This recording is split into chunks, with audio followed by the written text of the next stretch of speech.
Imagine strolling down a bustling city street in the mid-1950s. Neon lights flash above smoky clubs, jittery drums and piano riffs beckon from within, and the air feels electric with the promise of rebellion and change. In the thick of that cultural storm comes a voice so full of fire, so rambunctiously alive that you can't help but stand and listen, transfixed. That voice belonged to none other than Little Richard, a larger-than-life performer who permanently altered the trajectory of pop culture. He was the emblem of unrestrained energy, of pounding piano keys and shrieking vocals that soared above all else. He was also a patchwork of human contradictions, built from faith and flamboyance, morality and mischief, devotion and defiance. His story, full of bright lights and dark corners, is a singular tale in the history of American music, perhaps in the history of show business itself. Little Richard's life began on December 5, 1932, in Macon, Georgia, and even his name had a curious twist to it. His parents wanted him to be Ricardo, but a minor clerical mishap on his birth certificate turned him into Richard instead. This odd stroke of paperwork, which might seem inconsequential at first glance, foreshadowed a life marked by big surprises, random turns, and a destiny that refused to follow anyone else's roadmap. Born Richard Wayne Penniman, he was the third oldest among a dozen siblings, and the house practically echoed with the cries, squeals, and laughter of children jockeying for space. Some might say the non-stop chaos of his childhood, part of it rooted in a strict religious environment, another part nurtured by the nighttime business of a father who ran a bar and sold illegal moonshine, set the stage for the contradictions he'd wrestle with later. Because for all the righteous morality preached by his devout Christian parents, there was an equally potent undercurrent of temptation swirling around him. What made Richard stand out among his swarm of siblings was more than just his slight frame. In fact, he was given the nickname Little Richard early on for being so slender and small. But beyond appearances, from a very young age, he radiated an untamed flamboyance that fascinated and, at times, frustrated his family. His father served as a deacon in a local congregation and took faith seriously, which made the boy's penchant for dramatic behavior a little harder to accept.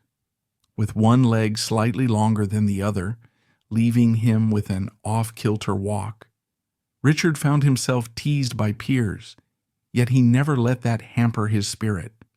Perhaps that teasing nudged him to further embrace the role of the entertainer, someone who could captivate others so thoroughly that any mockery would be drowned out by cheers. Music swirled through his home, courtesy of gospel hymns sung at church, but Macon, Georgia, was also alive with an evolving swirl of secular music, blues, country, soul leaking out of juke joints and street corners. Young Richard found a spark in the energy of these performers, especially in the flamboyant gospel star, Sister Rosetta Tharpe, who was known to tear up a stage with her electric guitar and raw, soulful vocals. At a chance meeting, Sister Rosetta herself praised Richard's talent, and that single moment lodged itself in his memory like a seed waiting for the right season to flourish. Still, within his parents' moral framework, Richard's behavior, his growing fascination with self-expression, flashy clothing, and loud singing, was a constant source of friction. By his mid-teens, these tensions reached a breaking point, and his father demanded he leave the family home. It was a harsh step, but as life would have it, being cast out pushed him further toward forging a destiny that would ultimately stun the world. In those early years, he dove headfirst into music, bouncing around minor opportunities that rarely panned out. The dream of stardom seemed remote. He was a young man grappling with a father's tragic death, shot outside the very nightclub he owned, and trying to survive in a world that often felt indifferent to idealistic teenagers with big dreams. The loss of his father was devastating on many levels. They hadn't been on good terms, and any hope of reconciliation vanished in an instant of violence. Around this time, discouraged by the music industry's cruelty and the heartbreak of losing a parent, Richard took a job as a dishwasher at a Greyhound bus station. The glittering fantasies of taking the world by storm receded into the background, replaced by soapy water and the mechanical routine of scrubbing dishes night after night. Yet the call of the stage refused to quiet down. In the back of his mind, he remembered encouraging words from Lloyd Price, a successful singer known for hits like Lottie Miss Claudie.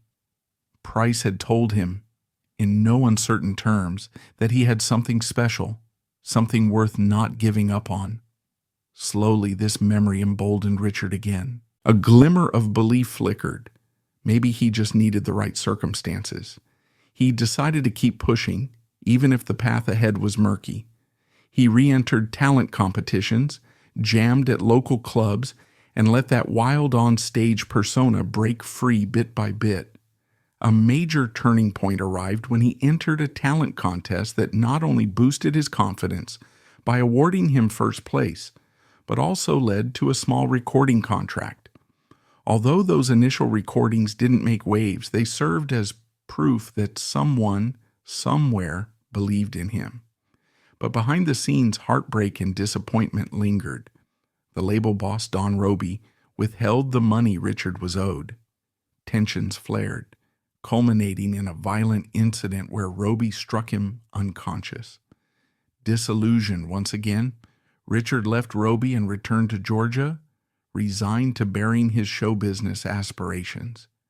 Yet his circle of friends and fans urged him on, reminding him of Sister Rosetta Tharpe's praise. Drawing a deep breath, he cut another demo and sent it to a different label, hoping fate might smile on him this time.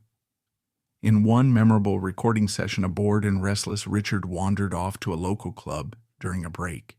He sat down at the piano and spontaneously unleashed the raw, high-octane wailing that would soon define him. Pounding out a filthy, raucous track while shouting gleefully scandalous lyrics, he grabbed the attention of everyone nearby. The producer, hearing this unfiltered explosion of sound, insisted they capture it immediately, though they knew the risque original words would never pass radio censors. A swift rewrite of the lyrics sanitized the tune while keeping its electrifying essence. That song was Tutti Frutti. Almost overnight, it became a rallying cry of a new youth culture on the rise. Teenagers who wanted to break free from their parents' stoic 1940s morality, who craved music with a driving, relentless beat that made their hips move and their spirits lift. Released in 1955, Tutti Frutti shot up the charts, fueled by Richard's helium-high vocals and unstoppable energy. It was the sound of rock and roll coming into its own, kicking down the door to the mainstream.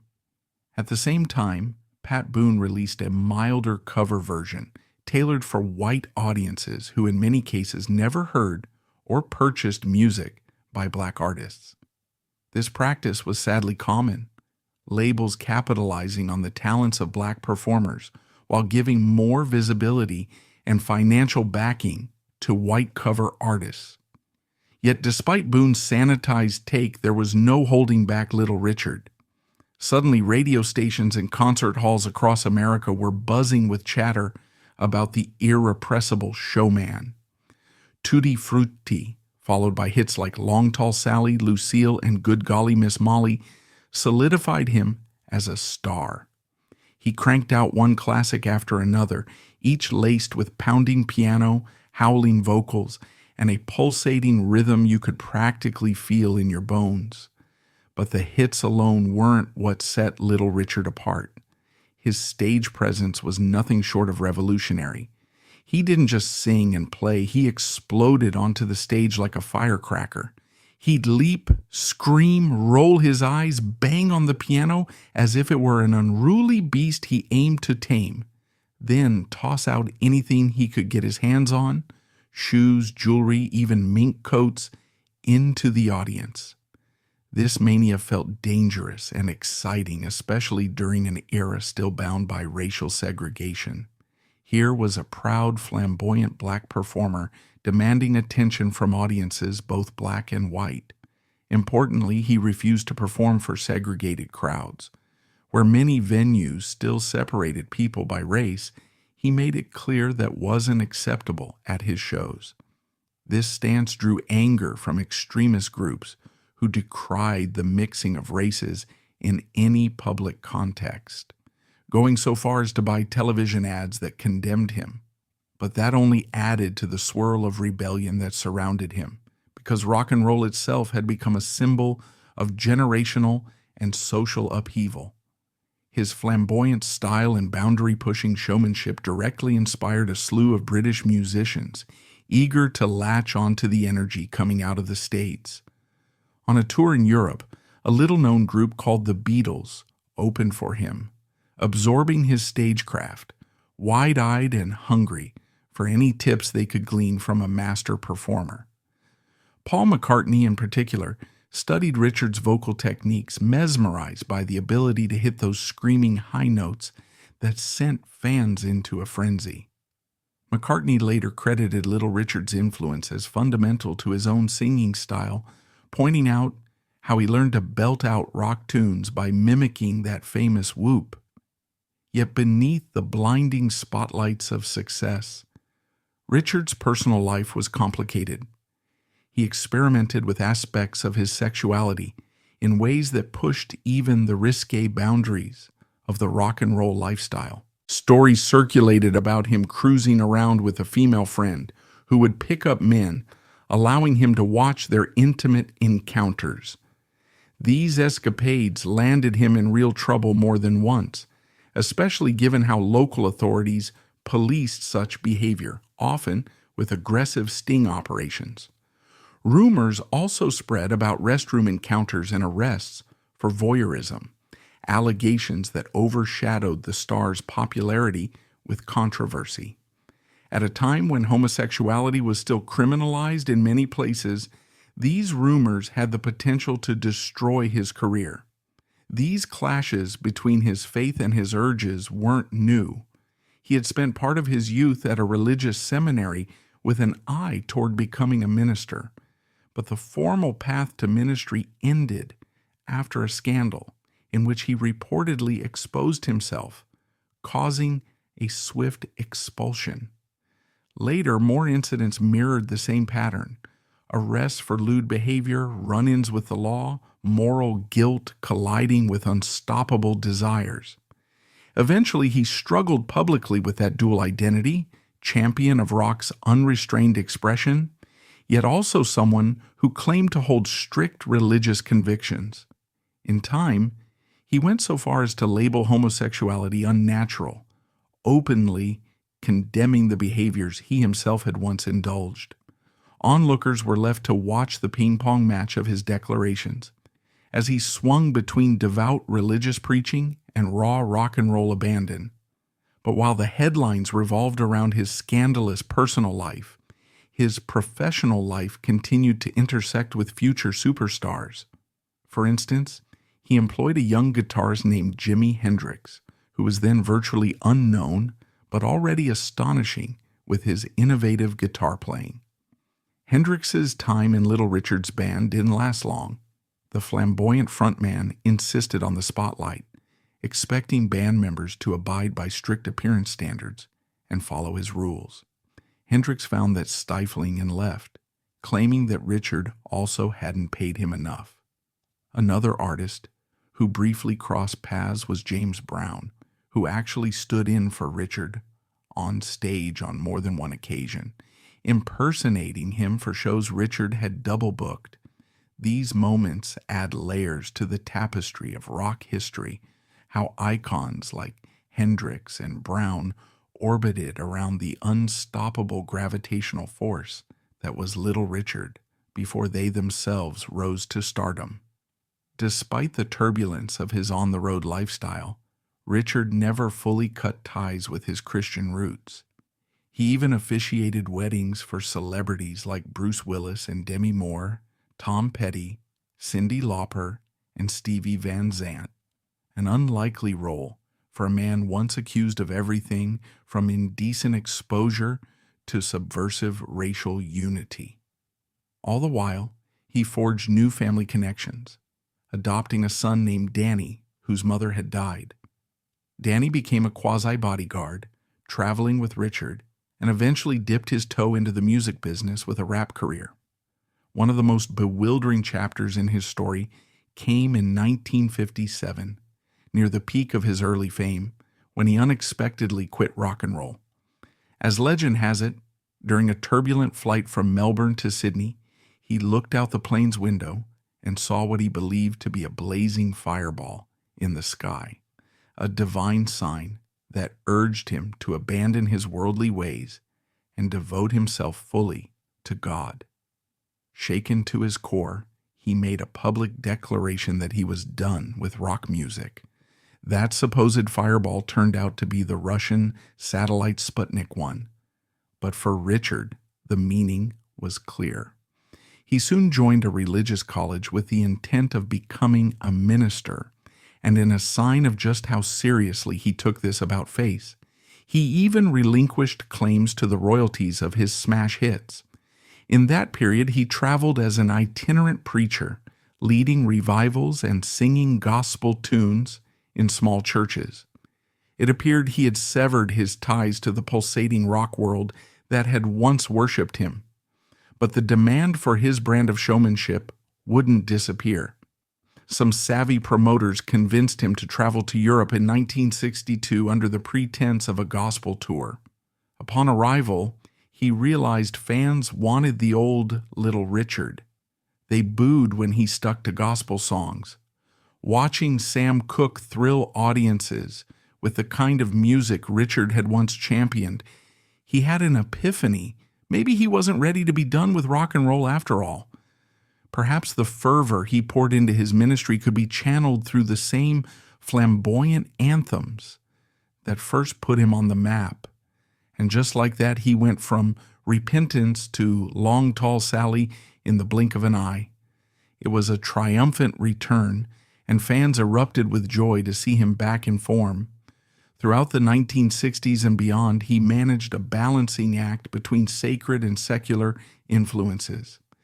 His tours grew to include both gospel segments and raucous rock sets, a reflection of the two halves of his identity that were perpetually at odds. He never quite escaped that tension, either publicly or privately, oscillating between condemnation of worldly sin and celebration of the music he'd helped create. Yet no matter how conflicted his personal stance, his contribution to the evolution of rock and roll was indisputable. If Elvis Presley was rock's white-faced figurehead and Chuck Berry was its witty lyrical bard, Little Richard was the live wire who injected a sense of riotous abandon and offered younger generations, from the Beatles to Prince, a blueprint for letting loose and ignoring the rules. Over the decades, new fans discovered him through re-releases of his classic hits, through cameo appearances on television, or through hearing superstar acts cite him as a primary inspiration. His bouffant hair, sequined suits, and over-the-top persona were as iconic as his piercing yelps. He was rightly dubbed the architect of rock and roll, a title that no one seriously contested. Late in his career, honors and awards finally caught up to the magnitude of his influence. In 1986, he was among the inaugural inductees into the Rock and Roll Hall of Fame, an honor that seemed almost too little, too late for a man who had fundamentally shaped the genre's architecture decades prior. The Grammys presented him with a Lifetime Achievement Award, and multiple institutions recognized him as a cultural pioneer who had opened the door for countless others. Still, the internal struggle roiled on. In interviews, he vacillated between affirming rock music's timeless power to unite people and condemning its association with what he saw as sinful living. He'd talk about the destruction wrought by drugs, alcohol, and sexual promiscuity, and lament that he'd been part of normalizing some of that lifestyle.